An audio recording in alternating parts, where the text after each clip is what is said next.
ఓం సద్గురు పరబ్రహ్మణే నమః. మహావాక్యాల్లో 4వదైన అయమాత్మ బ్రహ్మ గురించి మనం తెలుసుకున్నాం. ఇంకా చివరగా తెలుసుకుని సంపూర్ణం చేద్దాం. ఈ విధంగా తెలుసుకున్న దానిని మననం చేయటం చేత ద్వైత వృత్తులు అంటే ద్వైతం అంటే రెండు, ఈ రెండు వృత్తులు ఉన్నంత వరకు ఏకాగ్రత రాదు. మరి ఆ ఏకాగ్రత రాదు, జ్ఞానము కలగదు, దుఃఖము పోదు, భయం పోదు, అన్నీ అట్లాగే ఉంటాయి. ఈ ద్వైత వృత్తి పోయి అద్వైతము ఉన్నది ఒక్కటే పరబ్రహ్మము అనేటువంటి జ్ఞానం సంపూర్ణంగా అనుభవానికి వచ్చినప్పుడే ఇవి పోతాయి. ఇవి పోతేనే అవి ఆ జ్ఞానం పరమ జ్ఞానం లభిస్తుంది. అట్లా మరి అటువంటి స్థితి రావాలి అంటే ఇటువంటి గొప్ప మహావాక్యాల యొక్క అర్థాన్ని కొంతవరకైనా తెలుసుకుని అర్థం చేసుకుని జీర్ణించుకుని మననం చేసి ఆ చక్కని యుక్తులతో మనకి ఎంతో చక్కగా అర్థమయ్యేటట్లు సూక్ష్మంగానే మనకి చెప్పారు. ఇది పెద్ద గ్రంథము. మహావాక్యాలంటే సామాన్యమైనవి కాదు. వాటిలో మనకి కొంత సాదాసీదాగా సూక్ష్మంగా మనకి అర్థమయ్యేట్లు మనం తరించేటట్లుగా మనకి కుదించి చక్కగా సంక్షిప్తం చేసి మనకి అందించారు. మనం అందుకున్నాము. చక్కని జ్ఞానాన్ని, మనకి అఖండ జ్ఞానాన్ని దీనివల్ల మనం పొందాము అని అనుకుంటున్నాం తృప్తిగా. అదే సంతోషం. మరి ఈ విధంగా మననం చేయటం చేత ద్వైత వృత్తులన్నీ తొలగిపోతాయి. అప్పుడు అద్వైతమే ఒక్కటే పరబ్రహ్మం అనేది కలుగుతుంది. ఆ సమయంలో అభయం, ఆనందం, అఖండానందం లభిస్తుంది. అదే ముక్త పురుషులు కోరుకునేది. అదే ముక్తిధామం కూడాను. ఒకవేళ అప్పుడు కూడా ఏకాగ్రత కలగలేదు అనుకోండి, అప్పుడు ఇక్కడ ఏం చెప్తున్నారో విందాం. శనై రూపరమేత్ బుద్ధ్యా ధృతి గృహీతయా ఆత్మసంస్థం మనః కృత్వా నకించిదపి చింతయేత్ అన్నారు అని గీతలో వచనానుసారం కృష్ణ పరమాత్మ చెప్పారు. బుద్ధివృత్తి ఇంద్రియాల ద్వారా ప్రసరిస్తుంది. ఆ మనస్సు దేన్ని తలిస్తే ఆ ఆకారాన్ని పొందుతుంది. ఏ ఆకారాన్ని పొందుతుందో అక్కడక్కడ ఉన్న వస్తువు తానే అనేటువంటి ధ్యాన నిష్ట చేస్తుంది. దీనినే నిధిధ్యాస అంటారు. ఇట్లా మరి అహం బ్రహ్మస్మి త్యాకారమైనటువంటి ఏకైక వృత్తి తప్ప, అంటే నేను బ్రహ్మను, ఏకైక వృత్తి తప్ప ఇంకొకటి లేదు అనేటువంటి ఆ లేకుండా పోయే వరకు చేయాల్సిందేంటంటే మననం, నిధి ధ్యాసలు చేస్తే కానీ మరి అటువంటి స్థితి దగ్గరకు రాదు. అట్లా మనన నిధి ధ్యాసలు చేసి దాని ద్వారా నిర్వికల్ప సమాధిని అభ్యసించాలి అని శాస్త్రము పెద్దలు చెప్తున్నారు.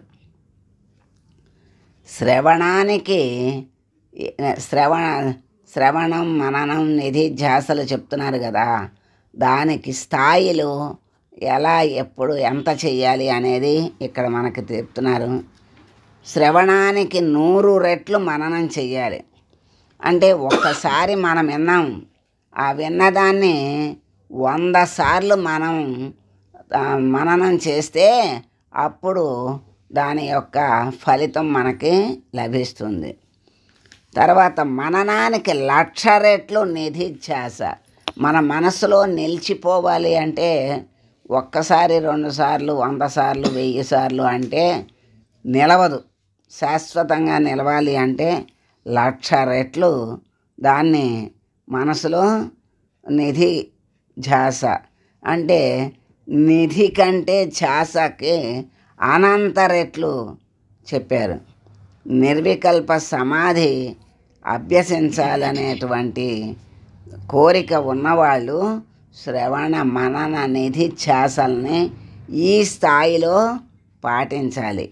అప్పుడు చక్కని నిర్వికల్ప సమాధి లభిస్తుంది అని వివేక చూడామణిలో ఆచార్య స్వామివారు సెలవిచ్చారు. మరి కృష్ణ పరమాత్మ భగవద్గీతలో కృష్ణ పరమాత్మ సెలవిచ్చారు. యథార్థం విచారిస్తే తనకంటే వేరే ఏమీ లేదు. తానంటే ఆత్మ, ఆత్మ అంటే పరమాత్మ, పరమాత్మ అంటే పరబ్రహ్మము. అంతటా ఉన్నది నేనే అనేటువంటి భావమే మరి ఇది అక్కడ అద్వైతం. అంటే నేనే అంతటా ఉన్నాను అనుకున్నప్పుడు ఇంకోటి రెండోది లేదు కదా. అదే యథార్థం, అదే అద్వైతం. మరి జీవుడు, ఈశ్వరుడు, జగత్తు అనేవి లేనే లేవు అంటే ఉన్నాయి కదా. లేవంటారేంటి అంటే అనుభవంలోకి, భావంలోకి ఇవన్నీ నిండి ఉన్నది పరమాత్మే కదా. ఏది చూసినా దేన్ని చూసినా పరమాత్మ భావ జ్ఞానం కలిగినప్పుడు ఇంకా ఇంకోటి ఏం కనపడదు, ఇంకొకటి ఏమీ లేదు.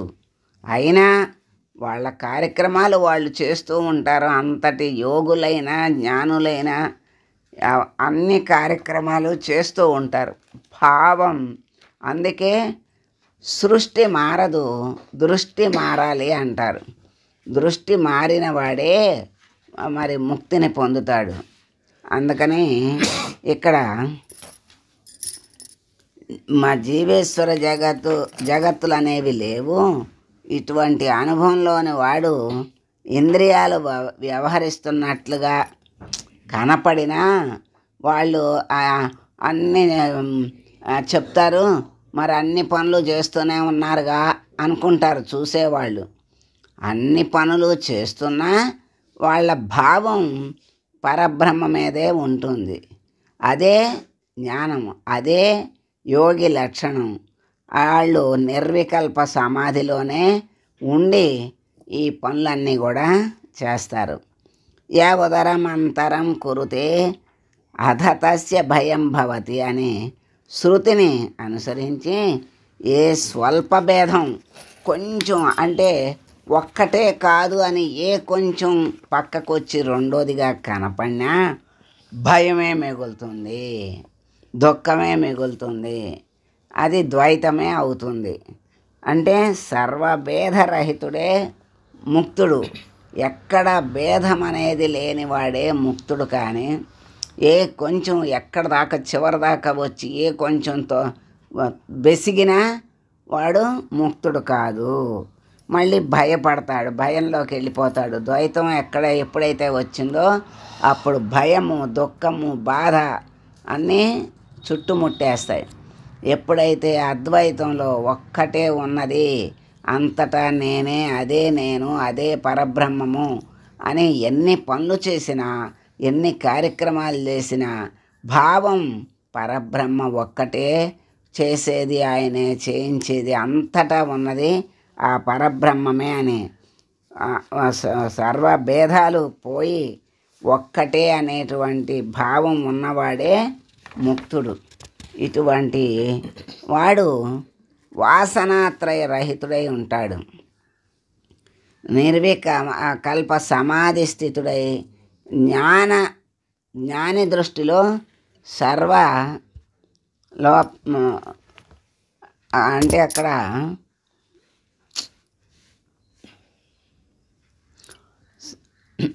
ఇక్కడ వాసనారహితుడు అంటే వాసనాత్రయము అంటే 3 వాసనలు: దేహ వాసన, లోక వాసన, శాస్త్ర వాసన అంటారు. అంటే దేహము మీద ప్రీతి ఉంటే అది దేహ వాసన, లోకం మీద విషయాల మీద ప్రీతి ఉంటే అది లోకవాసన. శాస్త్రాలు చదవటం, దానిలో అర్థాన్ని తీసుకుని ఆచరించటం లేకుండా అదే పనిగా శాస్త్రాలని చదువుతుంటే అదే శాస్త్రవాసన అంటారు. అదే పనిగా ఎన్ని శాస్త్రాలు చదివినా మరి దానిలో ఉన్న ఫలితం రావాలి అంటే కొంచెమైనా ఆచరణ ఉండాలి. కానీ శాస్త్రాలు చదివినంత మాత్రంతో ఆచరణ లేకపోతే ముక్తి రాదు. కనుక అది కూడా అదే పనిగా ఎక్కువగా చదువుతూ ఆచరణ లేకుండా నేను ఇన్ని చదివాను అన్ని చదివానని చదువుతూ ఉంటే అది శాస్త్రవాసన అంటారు. ఈ 3 వాసనలు లేనటువంటి వాడు నిర్వికల్ప సమాధి స్థితికి వెళ్తాడు. అటువంటి సమాధిలో ఉన్నటువంటి వాడి దృష్టిలో సర్వరూపాలు, సర్వనామాలు, అన్ని పనులు, అన్ని క్రియలు, ప్రియమైనవి, అప్రియమైనవి, లాభం కలిగేయి, నష్టం కలిగించేయి, సుఖం కలిగించేయి, దుఃఖం కలిగించేయి, మరి విధి నిషేధాలుగా తోచిన అన్నీ కూడా ఆయన దృష్టిలో బ్రహ్మమే. అందుకని అతని శరీరం అన్ని పనుల్లో ప్రవర్తిస్తున్నట్లుగా మనకు అనిపించినా అతను ఏమీ చెయ్యని వాడే. అటువంటి వాడే ముక్తిని పొందుతాడు. గీతలో అటువంటి వాని గూర్చి సర్వదా వర్తమానోపి నస భూయోపి జాయతే అని హత్వాపి న ఇమాన్ లోకాన్ నహంతి నని బధ్యతే అని చెప్పారు. ఇటువంటి వాని దృష్టిలో అనంత భేదాలతో జగత్తుగా గోచరించిందంతా కూడా ఇన్ని రూపాలుగా, ఇన్ని భేదాలతో జగత్తు కనపడినా ఆ లోపల ఉన్నటువంటి అఖండానంద పరమాత్మ స్వరూపాన్నే దర్శిస్తూ ఉంటాడు. గనక ఆ స్వరూప బ్రహ్మమే తానై ఉంటాడు. అప్పుడు దుఃఖం అనేది ఎక్కడ ఉండదు. ఆయన ఆనందానికి హద్దు లేదు. అటువంటి వాణ్ణి గూర్చి తైత్రీయ శృతి సర్వాన్ కామాన్ సహా అంటే అతను సర్వలోకాల్లో ఉన్నటువంటి సుఖాలను ఏకకాలంలోనే అనుభవించగలడు అని చెప్పింది. ఇదే ఐక్యతత్వం. ఇట్టివాడే ముక్తుడు అని వేదాంత సిద్ధాంతం. అండాండాలు, పిండాండాలు, బ్రహ్మాండాలు, బ్రహ్మలు మొదలుగా అంతా కూడా బ్రహ్మమయమే. ఎన్నిగా గోచరించినా అన్నీ బ్రహ్మమయమే. ఈ జగత్తంతా బ్రహ్మమయమే. బ్రహ్మానికి అన్యం ఏమీ లేదు. సర్వం బ్రహ్మమయం. హరి ఓం తత్సత్. ఓం శాంతి శాంతి శాంతి. ఇక్కడికి మహావాక్యముల బోధ ఈ చిన్ని పుస్తకంలోని చక్కని వివరణ మనకి లభించింది. మనం స్వీకరించాము.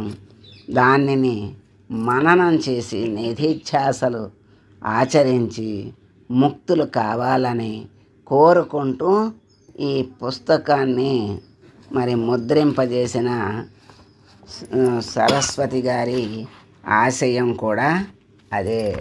ఎండూరు సరస్వతి గారు. వారి పేరే